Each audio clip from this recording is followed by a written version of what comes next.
Imagine ouvir do seu próprio pai, aos 17 anos, que você não precisa de faculdade, porque mulher só precisa de um marido com diploma, enquanto ele pagava quase 300 mil na formação do seu irmão. O que ele não esperava é que a Ashley passaria 4 anos construindo uma vida em segredo, para depois humilhar o ego dele em um discurso de formatura, na frente de centenas de pessoas. Fica comigo, porque o que aconteceu quando esse irmão preferido faliu e bateu na porta dela pedindo ajuda é a definição perfeita de karma. Vamos para o relato. Meu pai pagou 4 anos de faculdade para o meu irmão. No meu discurso de formatura, eu agradeci a todo mundo, menos a ele.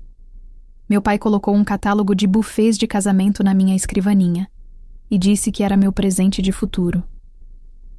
Eu tinha 17 anos, acabara de ganhar uma bolsa integral para a universidade, e ele não sabia, porque ninguém na minha família tinha se dado ao trabalho de perguntar o que eu queria fazer com minha vida. Isso foi 3 dias, depois do jantar, onde ele anunciou que ia pagar a faculdade do meu irmão Tyler. Eu preciso que você entenda como foi aquele jantar, porque tudo começa ali. Meu pai Richard chegou em casa naquela noite de terno, o que era comum para uma terça-feira, e minha mãe Carol já tinha colocado vinho na mesa, o que também era incomum. Eu devia ter percebido que tinha algo planejado. Tyler ficou mexendo no celular, até meu pai sentar na cabeceira e bater a palma da mão 2 vezes na mesa, o jeito que ele fazia quando queria a atenção total. Ele disse que o filho dele ia ser engenheiro. Disse que tinha pesquisado a melhor universidade particular de engenharia da região. Disse o valor da mensalidade anual com a mesma naturalidade de quem cita o preço do café. 40 mil reais por ano, 4 anos. Ele disse que nenhum filho seu ia ficar para trás por falta de oportunidade, que ele mesmo não tinha tido essa chance quando era jovem, e que Tyler ia chegar onde ele não chegou. Tyler colocou o celular na mesa e tentou parecer surpreso. Mas eu conhecia meu irmão desde que ele nasceu. Ele já sabia. Minha mãe tinha os olhos brilhando. Ela tocou o braço do meu pai com carinho. Eu esperei. Achei que alguém ia me olhar, que meu pai ia virar para o meu lado da mesa e dizer: "E para você, Ashley, eu também tenho um plano." Ele não virou. Então eu perguntei direto, sem rodeio, porque eu tinha 17 anos e ainda acreditava que perguntas diretas recebiam respostas diretas. Eu disse: "Pai, e eu?" Richard me olhou com a expressão de quem foi interrompido no meio de algo importante. Ele pegou o garfo de volta, cortou um pedaço do frango assado e respondeu sem me encarar direito: "Você vai casar, Ashley. Mulher não precisa de diploma, precisa de marido que tenha um." Minha mãe levantou imediatamente e foi buscar mais pão na cozinha. Ela não disse nada, não olhou para mim. Simplesmente saiu da cadeira como se tivesse ouvido o forno apitar. Tyler desviou o olhar e voltou para o celular. Meu pai abriu o folder da Universidade de Engenharia que ele tinha mandado imprimir na gráfica do trabalho e começou a mostrar as fotos do campus para a mesa toda. Laboratórios modernos, campo esportivo, dormitórios com sala de estar. Ele apontava cada detalhe com o dedo, como se estivesse apresentando um projeto para clientes. Eu continuei sentada com o garfo parado no prato. Ninguém mais falou nada sobre mim naquela noite. 3 dias depois, como eu disse, minha mãe entrou no meu quarto enquanto eu estava fazendo o dever de casa e colocou o catálogo de buffets de casamento em cima da minha escrivaninha. Capa brilhante, flores brancas por todos os lados, um casal sorrindo na foto da frente, como se o dia mais importante das suas vidas fosse escolher entre o cardápio de frango ou o salmão. Carol disse, sem me olhar, que meu pai tinha pedido para ela entregar, que era para eu ir folheando e pensando no que eu gostaria. Eu olhei para o catálogo, depois olhei para ela. Ela saiu antes que eu dissesse qualquer coisa. Eu fiquei parada por uns 2 minutos, ouvindo o silêncio do quarto. Depois peguei o catálogo. Abri na primeira página, olhei para os arranjos de flores e as fotos de casais com dentes perfeitos, e fechei de novo. Coloquei debaixo da cama. Abri o computador e pesquisei como funciona a bolsa de estudos Universidade Estadual Requisitos. O verão, antes do meu último ano do ensino médio, eu trabalhei 2 empregos. Farmácia das 6 da manhã ao meio-dia, restaurante das 2 às 10 da noite. Não contei para ninguém em casa porque sabia o que meu pai ia dizer. Que eu estava me cansando à toa. Que energia de moça jovem devia ser guardada para outras coisas. Que trabalho braçal não era para filha de família. Eu dormia 6 horas na melhor das noites. Estudava no ônibus no intervalo do almoço. Nas noites de quinta, quando o restaurante fechava mais cedo. Abri uma conta bancária própria num banco diferente do que minha família usava e depositava cada centavo do que sobrava depois do vale-transporte. Tyler, nesse mesmo verão, comprou um controle de videogame de 180 com o cartão do meu pai. Richard comentou na mesa que o filho merecia se presentear depois de um semestre difícil. Carol disse que era verdade, que Tyler tinha se esforçado muito. Eu estava trabalhando caixa de farmácia das 6 da manhã, enquanto essa conversa aconteceu. Soube por mensagem no grupo da família. As taxas de inscrição nas universidades que eu queria totalizavam 390. Levei 8 semanas para juntar, cortando qualquer gasto que não fosse absolutamente necessário. Um par de tênis que estava rasgando durou mais 4 meses com fita adesiva por dentro para não machucar o pé. A carta chegou numa terça de março. Eu estava no banheiro da farmácia no intervalo de 15 minutos, quando abri o envelope no celular. O e-mail com o logo da universidade no cabeçalho. Bolsa integral por mérito acadêmico, 100% das mensalidades pelos 4 anos. Renovável mediante manutenção de desempenho. Li o parágrafo sobre moradia. A bolsa não cobria. Dormitório custaria $800 por mês, o que tornava a conta impossível, considerando o que eu tinha guardado. Eu pesquisei imediatamente se havia programas de trabalho em troca de acomodação. Havia. A biblioteca da universidade precisava de monitores para o turno da noite, de 8 às meia-noite. A compensação era desconto integral no dormitório de funcionários. Quarto compartilhado, banheiro coletivo, café da manhã incluído. Mandei a candidatura ainda no banheiro da farmácia, em pé, com o barulho do restaurante do outro lado da porta. Quando voltei para o caixa, a gerente me olhou e perguntou se eu estava bem, que eu estava pálida. Eu disse que estava ótima. Ela disse que parecia que eu tinha visto alguma coisa importante. Eu disse que talvez tivesse. Não contei para ninguém em casa sobre a bolsa. Na semana da formatura do ensino médio, meu pai me perguntou se eu tinha planos para o próximo ano. Eu disse que estava pensando nas opções. Ele disse para não demorar muito. Que mulher, que chega aos 25 sem perspectiva de casamento, começa a perder mercado. Disse essa palavra, mercado, como se eu fosse produto em prateleira. Carol, ao lado dele, concordou com a cabeça. No grupo da família, meu pai postou uma foto do Tyler sorrindo do lado de um banner da Universidade de Engenharia com a legenda Orgulho de Pai. Eu guardei minhas coisas em 3 malas e fui para a universidade em agosto. Não fiz anúncio. Ninguém perguntou onde eu estava indo. O primeiro ano foi um choque que eu precisei aprender a absorver sem demonstrar, porque não havia margem para parar. A biblioteca era fria à noite. Os outros monitores eram majoritariamente alunos de pós-graduação que estudavam em silêncio atrás das pilhas de livros, enquanto eu organizava devoluções e ajudava quem chegava com dúvidas sobre o sistema. Eu usava esse tempo para estudar quando não havia movimento, que era a maior parte do tempo depois das 10. Minha mãe ligava 1 vez por semana nas primeiras 2 semanas. Ela perguntava se eu estava comendo bem, se eu tinha conhecido pessoas interessantes, se tinha aparecido alguém. Depois as ligações foram espaçando. Depois foram 1 vez por mês. Depois, quando ela lembrava. Meu pai não ligava.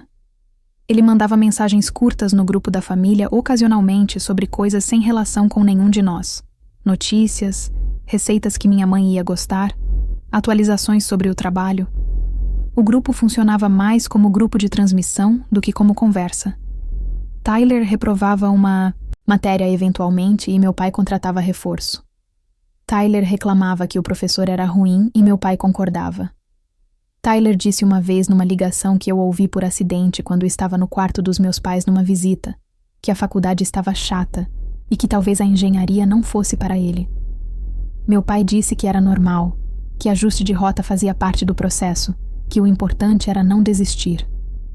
Eu estava cursando 18 créditos por semestre, trabalhando 50 horas semanais entre biblioteca e um trabalho como assistente administrativa que consegui no segundo semestre através de uma indicação de professora. Eu não desistia porque não havia ninguém que fosse me resgatar se eu desistisse. Essa era uma diferença importante entre mim e Tyler que nenhum de nós escolheu, mas que moldou quem nós dois nos tornamos.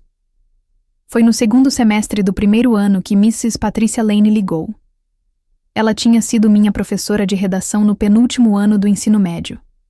Pequenininha, óculos de armação, vermelha, a professora que devolvia os textos com comentários escritos a lápis nas margens que eram sempre específicos e nunca genéricos.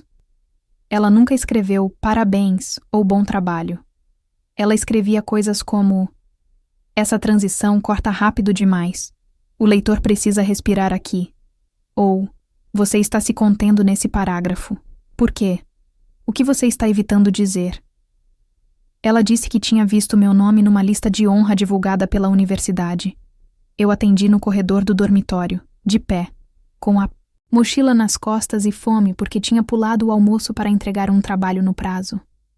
Eram quase 6 da tarde, e eu ainda precisava de 3 horas de estudo antes de começar o turno na biblioteca às 8.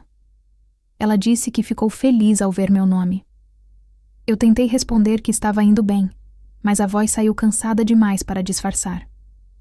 Miss Lam perguntou se eu estava bem de verdade, e eu comecei a dizer que sim, a dar a resposta padrão. Mas ela ficou em silêncio do outro lado, de um jeito que não pressionava, mas que também não recuava. E algo naquele silêncio desfez alguma coisa que eu tinha mantido rígido por muito tempo. Eu contei tudo. O jantar da mesa, o catálogo de buffets, os 2 empregos no verão, a bolsa aberta no banheiro da farmácia, o dormitório de funcionários, o fato de que minha família não sabia exatamente onde eu estava, porque ninguém tinha perguntado com detalhes suficientes para que eu precisasse responder. Miss Lam ouviu cada palavra sem me interromper uma vez. Quando eu terminei, ela ficou quieta por alguns segundos. Depois disse: eu sabia que você era a mais inteligente daquela sala. Seu pai nunca soube o que tinha na casa dele. Eu precisei sentar no chão do corredor com as costas na parede.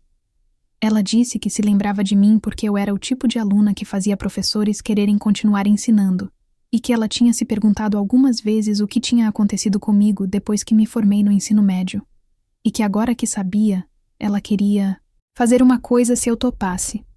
Ela tinha mantido contato com algumas ex-alunas ao longo dos anos. Uma delas, Melissa, trabalhava em recursos humanos numa empresa de consultoria de médio porte. O dono se chamava Daniel March, exigente, seco, mas absolutamente justo, e que de tempos em tempos aceitava estagiários por indicação quando a indicação vinha de alguém de confiança. Ela disse que não prometia nada, que eu ia precisar fazer a parte mais difícil. Eu disse que estava acostumada com essa parte. Ela riu. Um riso pequeno e genuíno. A entrevista com Daniel March aconteceu 2 semanas depois num escritório no 10º andar de um prédio comercial no centro, sala de reunião com mesa de vidro e vista para o estacionamento coberto. Ele tinha uns 50 anos, terno sem gravata, e passou 40 minutos me fazendo perguntas sem sorrir uma vez. Queria saber como eu lidava com prazos conflitantes, como eu organizava prioridades quando tudo era urgente, como eu me comportava quando cometia um erro. Eu respondi cada pergunta com exemplos concretos, porque eu tinha exemplos concretos de sobra. No final, ele disse que eu começaria na segunda seguinte, 20 horas semanais, e que ele não tolerava imprecisão em relatórios, nem respostas vagas em reuniões. Eu disse que entendia completamente. Ele disse: bom, e me dispensou sem mais cerimônia. No elevador de descida percebi que em algum momento durante aquela entrevista, minhas mãos tinham parado de tremer. Não soube exatamente quando, só que quando. Olhei para elas no reflexo da porta do elevador, estavam completamente quietas. 3 anos se passaram. Eu construí uma vida que minha família desconhecia quase inteiramente. Não por segredo, mas porque nunca perguntaram com detalhes suficientes para que eu sentisse necessidade de explicar. Trabalhava 20 horas na empresa de March, 4 noites na biblioteca e cursava período integral. Era uma aritmética absurda que só funcionava porque eu tinha eliminado qualquer variável desnecessária. Eu sabia exatamente quanto tempo cada tarefa levava. Sabia onde os minutos vazavam e onde eu podia comprimir. Sabia que descanso não era luxo, mas necessidade logística, porque colapsar consumia mais tempo do que dormir. Daniel March me chamou na sala dele no 3º ano para dizer que queria me contratar efetivamente assim que eu me formasse. Ele disse de modo seco e direto como sempre, mas eu o conhecia o suficiente para saber que ele não fazia esse tipo de oferta antecipada para todo mundo. Tyler, nesse mesmo período, tinha trocado de curso para administração, porque engenharia estava difícil demais no 3º ano. Meu pai pagou a transferência, pagou o reforço, e disse numa ligação que maturidade era saber se reinventar. Ele usou a expressão pivotar, que ele tinha aprendido em algum podcast de empreendedorismo. No 4º ano, a universidade anunciou os finalistas para o discurso de formatura. 3 nomes. Seleção por votação de professores ponderada pelo desempenho acadêmico. Meu nome estava na lista. Chamei a senhora Lane para contar. Ela disse que já esperava. Eu comecei a escrever o discurso naquela semana. O primeiro rascunho mencionava minha família de modo neutro, o tipo de discurso protocolar que formandos fazem. Agradecimento genérico aos pais por tudo. Eu li em voz alta para mim mesma, e soou falso de um jeito que não consegui ignorar. Apaguei. O segundo rascunho não mencionava ninguém específico. Era abstrato e seguro, e completamente sem vida. Apaguei também.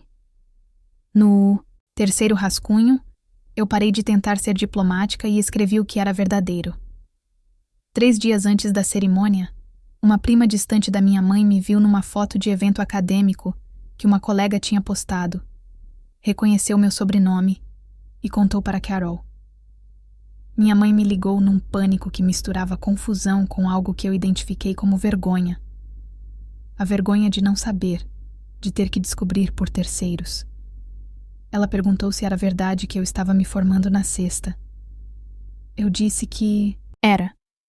Ela perguntou por que eu não tinha contado para a família. Eu disse que ninguém tinha perguntado.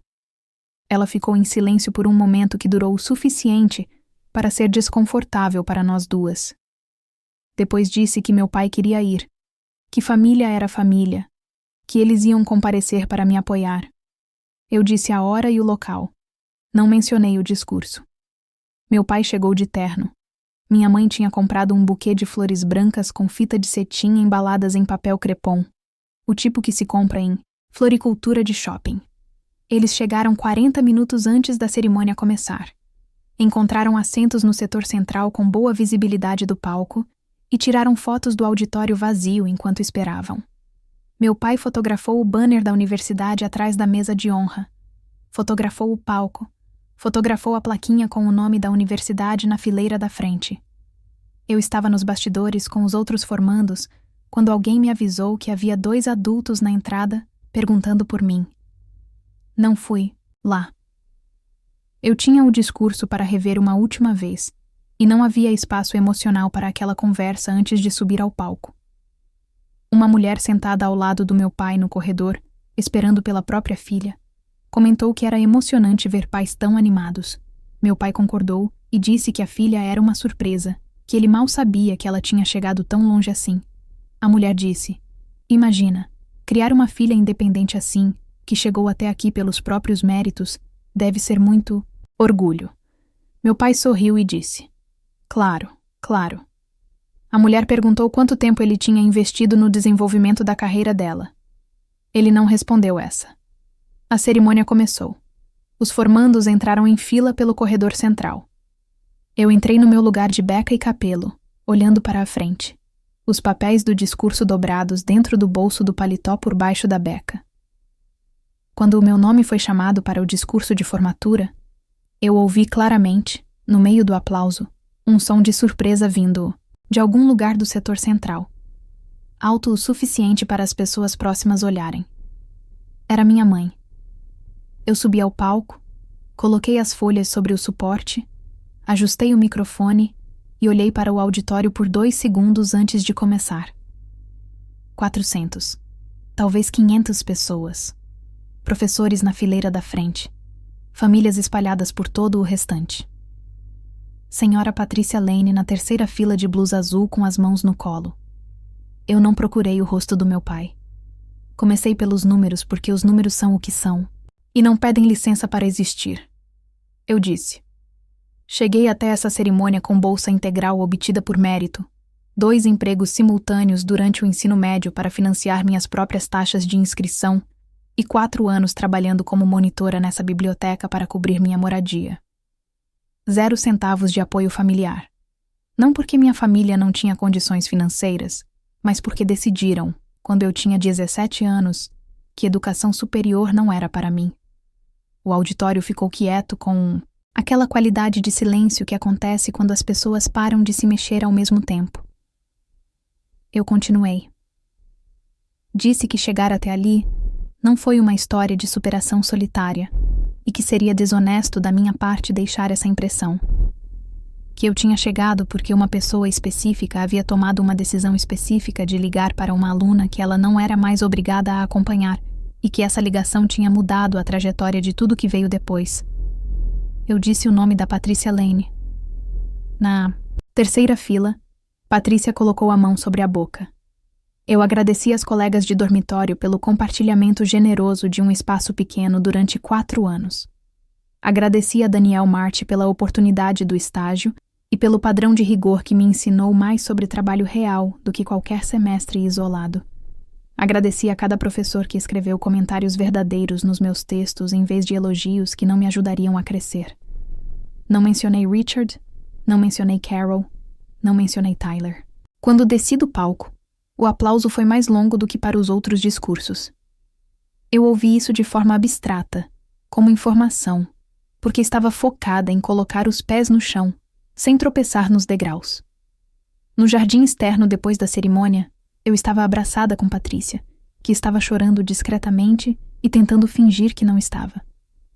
Quando senti minha mãe chegar por trás, Carol me abraçou com o buquê ainda na mão, o plástico da embalagem amassando entre nós, os braços apertados demais. Ela disse meu nome várias vezes sem completar nenhuma frase. Meu pai ficou do lado esperando. Quando minha mãe recuou, Richard se aproximou. Ele estava segurando o celular já desbloqueado com a câmera aberta. Tinha a expressão de quem fez algo correto ao aparecer, aquele ar de presença merecida. Ele disse que o discurso tinha sido impressionante, que ele ficou muito orgulhoso. Disse a palavra orgulhoso como se ela resolvesse alguma coisa. Depois levantou o celular e disse que a gente devia registrar o momento. Eu olhei para ele por um tempo que foi mais longo do que o socialmente confortável. Depois perguntei com calma. Você pode tirar a foto? Mas o que você vai escrever na legenda quando postar? Ele franziu a testa. Eu disse mais devagar. Pai orgulhoso, a filha que eu criei. Qual vai ser a legenda exata? Richard abriu a boca. Fechou. Abriu de novo. Eu disse que ia tirar foto com Patrícia. Virei e coloquei o braço nos ombros dela. Alguém do grupo tirou a foto. Miss Lan estava com os olhos ainda vermelhos e o maior sorriso que eu tinha visto no rosto dela em todo o tempo que a conhecia. Ficou boa. Na segunda-feira, após a formatura, Daniel Marti colocou um contrato sobre a mesa às 9 da manhã. Analista sênior, R$58.000 anuais. Plano de saúde e odontológico. A partir do primeiro dia, 3 semanas de férias. Data de início, segunda-feira seguinte. Eu assinei. Ele disse bom e voltou para o computador como se tivesse verificado um item da lista. Na calçada do Mi, lado de fora do prédio, eu parei por uns 2 minutos sem destino específico, só deixando o fato existir. O contrato dobrado dentro da bolsa. Sol de manhã cedo numa calçada movimentada. Pessoas passando com cafés na mão e telefones no ouvido. Todos com algum lugar para ir. Eu tinha um lugar para ir também. Fui trabalhar. 3 semanas depois, meu pai ligou numa tarde de terça. Disse que Tyler tinha desistido do curso. Não no fim do semestre, no meio. Faltavam 2 semestres para a formatura. Ele tinha simplesmente parado de ir às aulas numa semana qualquer de outubro e não tinha voltado. Meu pai disse isso com o tom de quem relata um inconveniente climático, algo que aconteceu e que logo ia passar uma fase. Eu ouvi sem interromper. Depois de um silêncio, meu pai disse que o discurso de formatura tinha sido muito bom, que ele não sabia que eu tinha passado por tanta coisa, que talvez ele... Fez uma pausa longa aqui, que talvez ele devesse ter feito diferente. Era o mais próximo de um pedido de desculpas que Richard conseguia chegar. Eu ouvi também. Depois eu disse: "Eu sei que você ficou orgulhoso, pai, mas não foi você quem me fez chegar lá." Ele ficou quieto. Eu disse que precisava desligar porque tinha reunião. Ele disse que minha mãe mandava beijo. Eu disse para mandar o meu também, e desligamos. O apartamento que aluguei era estúdio no 5º andar, janela para o estacionamento, cozinha pequena demais para 2 pessoas sem encostar nos ombros. O aluguel cabia no salário, com margem para as outras contas e para uma reserva que eu depositava todo mês com a disciplina de quem aprendeu que segurança financeira não é estado permanente, é hábito repetido. Patrícia apareceu no dia da mudança com uma planta pequena. Um cacto, ela disse, porque era difícil de matar e eu ia precisar de algo resiliente perto de mim enquanto aprendia a ter tempo livre, sem transformar cada minuto em produtividade. Eu coloquei o cacto na janela da cozinha que dava para o estacionamento. O primeiro salário caiu numa sexta-feira de manhã. Eu estava no metrô quando o banco enviou a notificação. Abri a tela, vi o número e fiquei olhando para ele até a minha estação chegar. 3.800 e alguns centavos depois dos descontos. O valor mais alto que tinha visto numa conta com o meu nome. Guardei o celular no bolso. Subi as escadas do metrô. Fui trabalhar. 3 meses depois da formatura, Patrícia apareceu no apartamento com vinho. Nós ficamos até tarde naquele espaço pequeno com a janela para o estacionamento e o cacto na soleira crescendo imperceptivelmente na direção da luz. Em algum ponto da noite, Patrícia perguntou o que eu tinha planejado para o próximo ano. Eu disse que não sabia ao certo ainda, que pela primeira vez desde que eu tinha 15 anos, havia algum espaço para não saber ao certo, e que eu estava aprendendo a não preencher esse espaço imediatamente com a próxima urgência, que era um hábito difícil de quebrar, mas que eu estava trabalhando nisso. Quando ela foi embora e eu fechei a porta, andei até a janela da cozinha e fiquei olhando para o estacionamento lá embaixo. Carros parados, luzes dos postes, uma rua movimentada ao fundo. O catálogo de buffets ainda estava em alguma gaveta na casa dos meus pais, debaixo de alguma coisa cobrindo poeira. Eu tinha 22 anos, contrato assinado, apartamento com janela para estacionamento, um cacto difícil de matar e nenhuma pessoa no mundo que precisasse me dar permissão para ser o que eu já tinha provado que era. Era o suficiente. Era mais do que o suficiente. Era exatamente o que eu tinha construído para ser meu. Comentário. Antes de ir pro update, eu preciso comentar. Tô com nojo deles, querendo ser os pais orgulhosos na formatura, como se fossem parte da conquista. Eu amei demais que eles assistiram o discurso dela e que ela fez questão de mostrar que não teve ajuda deles. É bizarro como alguns pais projetam tudo em um filho e ignoram o outro, né? A Ashley é uma guerreira. Venceu sozinha. Mas sabe o que me deixa com raiva?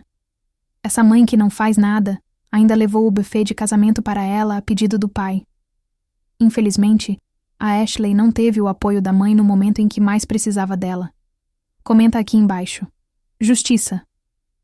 Se você acha que a Ashley fez certo em não agradecer aos pais no discurso. E se estiver gostando dessa história, não esqueça de deixar o like para ajudar o canal. Agora vem o update que eu não esperava, porque a história não termina na formatura, E o que acontece depois diz muito mais sobre quem a Ashley é do que qualquer discurso. Update. 6 meses depois da formatura, meu irmão que teve tudo pago apareceu na minha porta. Meu pai ligou em seguida, pedindo que eu ajudasse. Eu disse uma coisa que ele nunca vai esquecer. Eu não esperava que Tyler aparecesse na minha porta numa quarta-feira de tarde. Não esperava porque nós nunca fomos próximos o suficiente para a visita surpresa. Não esperava porque ele não sabia meu endereço. E o fato de que ele estava ali significava que minha mãe tinha dado sem me perguntar. E não esperava, principalmente, porque ele estava com uma mochila nas costas e uma expressão no rosto que eu reconheci imediatamente. Não porque já tinha visto nele antes, mas porque eu tinha visto no espelho anos atrás. Era a expressão de alguém que não tem para onde ir. Ele disse, "Oi", como se tivéssemos nos visto na semana passada. Eu disse oi de volta e esperei. Ele perguntou se podia entrar. Eu fiz uma pausa de 2 segundos que foi deliberada e abri a porta. Tyler sentou no único sofá do meu apartamento-estúdio e olhou ao redor com aquele olhar de quem está avaliando o espaço, sem querer parecer que está avaliando. Janela para o estacionamento. Cozinha pequena. Cacto na soleira. Nenhuma televisão grande. Nenhum item decorativo caro. Nenhum sinal de que eu tinha dinheiro sobrando para gastar em coisas que não fossem necessárias. Ele disse que o lugar era aconchegante.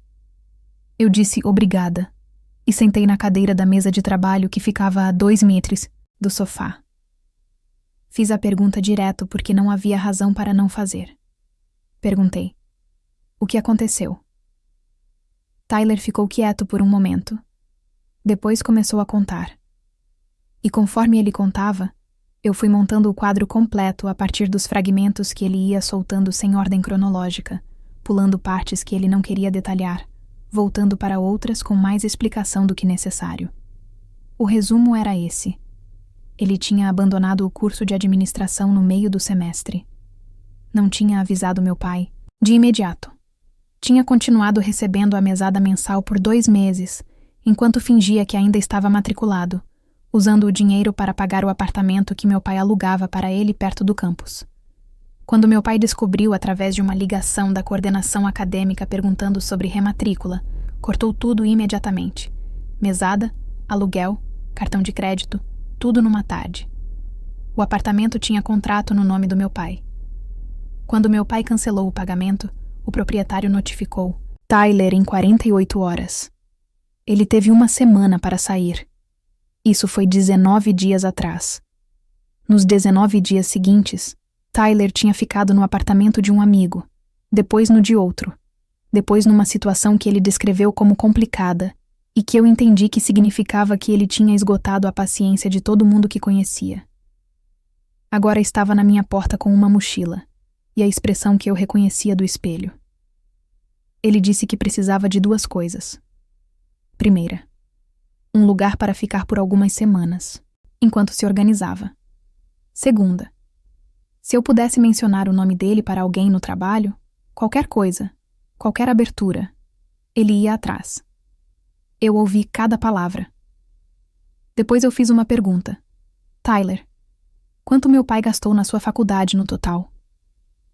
Ele franziu a testa, disse que não sabia exatamente.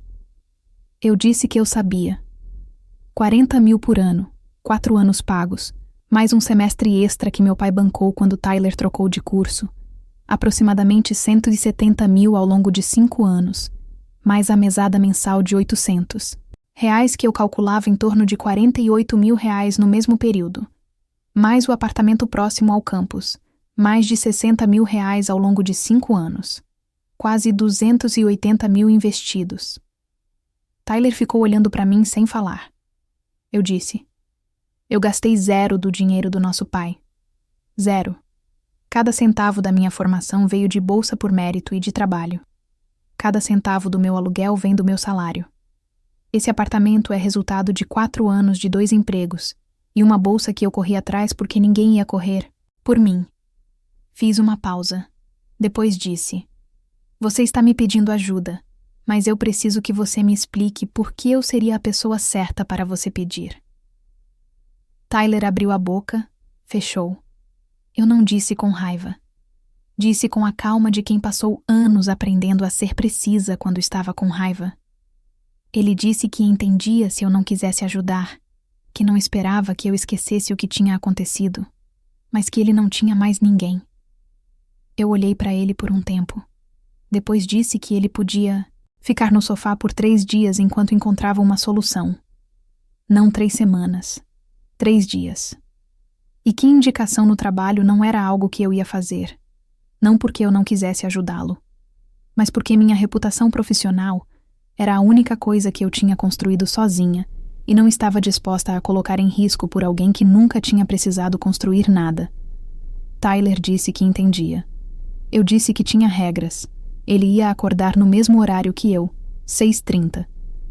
Ia procurar emprego ativamente, durante o dia. Não ia usar meu endereço para receber correspondências.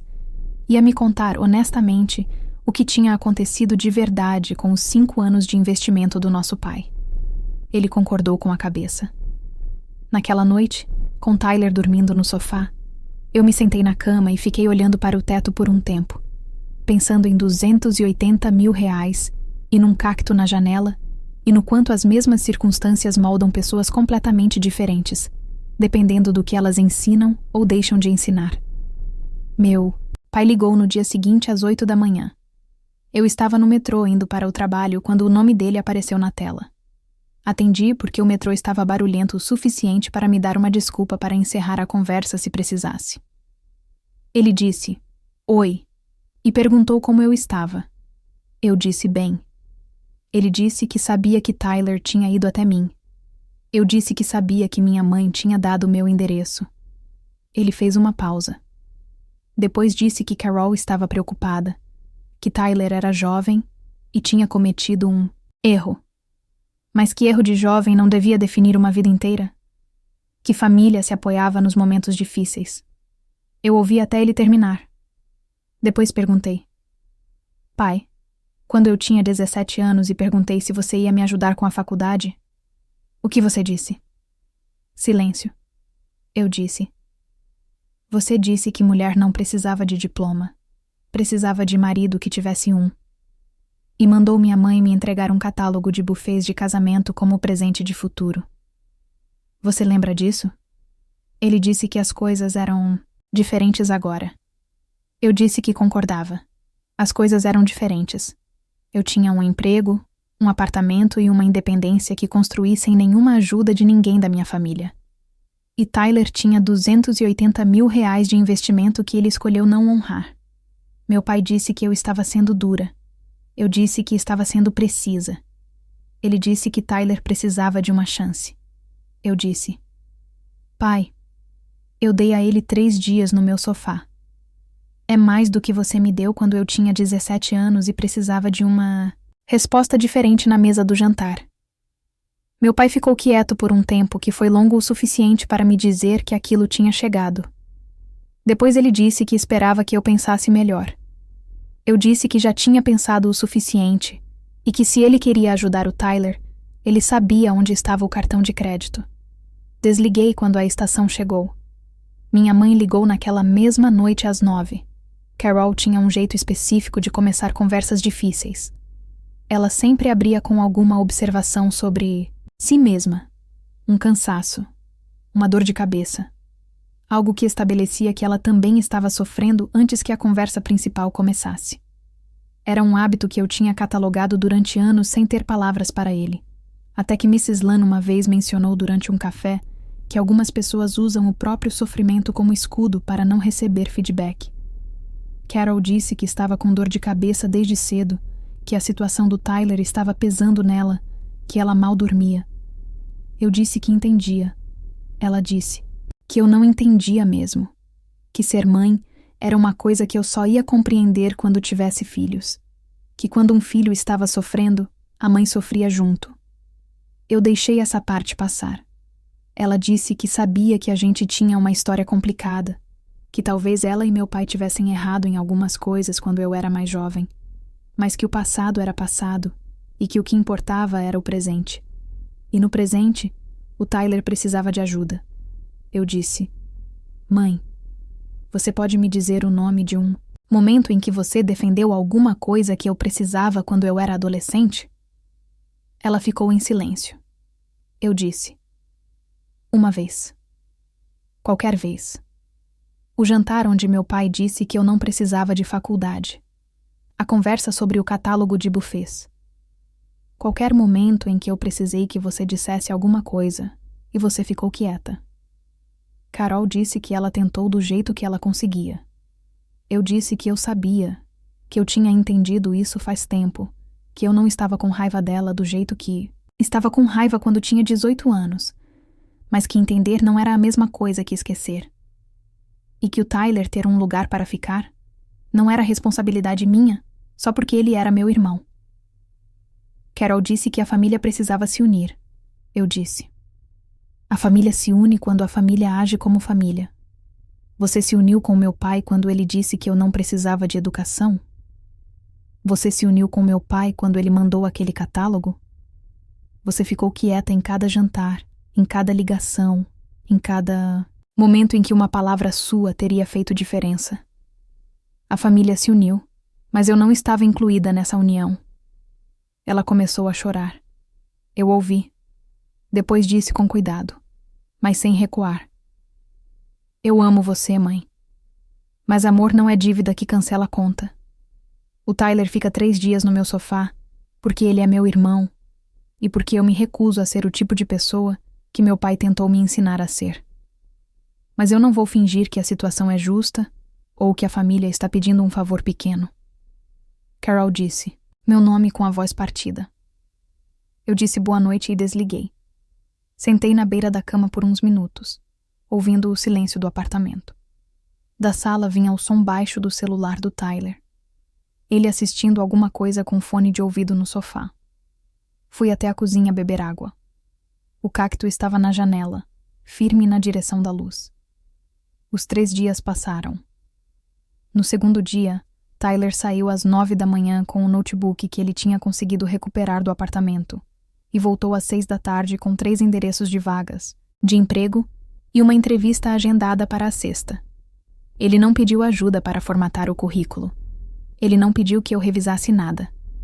Ele fez sozinho, provavelmente pela primeira vez na vida. No terceiro dia de manhã, antes de eu sair para o trabalho, Tyler estava acordado antes de mim. Ele tinha dobrado o edredom emprestado e deixado no canto do sofá. Tinha lavado a xícara que tinha usado para o café. Estava sentado à mesa com o notebook aberto. Ele disse que a entrevista de sexta era para uma vaga administrativa numa empresa pequena. Salário baixo, mas era alguma coisa. Eu disse que boa sorte era o mínimo que eu podia oferecer e que eu dizia isso honestamente. Ele olhou para mim com uma expressão que eu não sabia catalogar ainda. Alguma coisa entre reconhecimento e vergonha que parecia recente. Como se ele tivesse entendido alguma coisa apenas nos últimos 3 dias. Ele disse: eu sabia lá atrás, no jantar em que meu pai anunciou a faculdade. Eu sabia que estava errado, mas eu... Fiquei quieto porque era mais fácil. Eu olhei para ele. Ele disse: eu fiquei quieto por 5 anos. Isso custou mais caro do que qualquer coisa que o pai pagou. Eu não disse nada por um momento. Depois disse: vai bem na entrevista. Peguei minha bolsa e saí para o trabalho. Na sexta, Tyler passou na entrevista. Ele mandou mensagem às 3 da tarde com apenas isso. Consegui. Começo segunda. Eu respondi: bom trabalho. Ele respondeu um emoji de polegar para cima e sumiu. Meu pai ligou naquela mesma tarde. Desta vez eu atendi sem o barulho do metrô como escudo. Sentada na mesa do escritório, no intervalo do almoço. Sala vazia, porta fechada. Ele disse que tinha sabido que Tyler tinha conseguido emprego. Eu disse que sim. Ele ficou quieto por um momento. Depois disse que achava que eu tinha feito a coisa certa em ajudá-lo. Eu disse: eu fiz o que eu achei que era correto. Não fiz para ele e não fiz para você. Ele disse que entendia. Depois de uma pausa longa, ele disse: eu errei. Com você. Não foi elaborado. Não tinha contexto adicional ou explicação ou tentativa de contextualizar o passado. Foi só isso. 3 palavras ditas de um jeito seco, no tom de quem está admitindo uma conta que estava em aberto há tempo demais. Richard não era homem de 3 palavras assim. Eu fiquei em silêncio. Ele disse: Eu não sei se você vai querer ouvir isso de mim, mas eu errei. Eu disse: Eu ouço, pai. Fiz uma pausa, depois disse: Mas eu preciso que você entenda que essa frase não resolve nada imediatamente. Não resolve o jantar, não resolve o catálogo, não resolve os anos em que você me ensinou que meu valor dependia de encontrar alguém que me sustentasse. Isso vai levar tempo. Se você quiser que haja tempo, você vai precisar de paciência, porque eu não tenho pressa. Ele disse que entendia. Eu disse que era o suficiente por enquanto.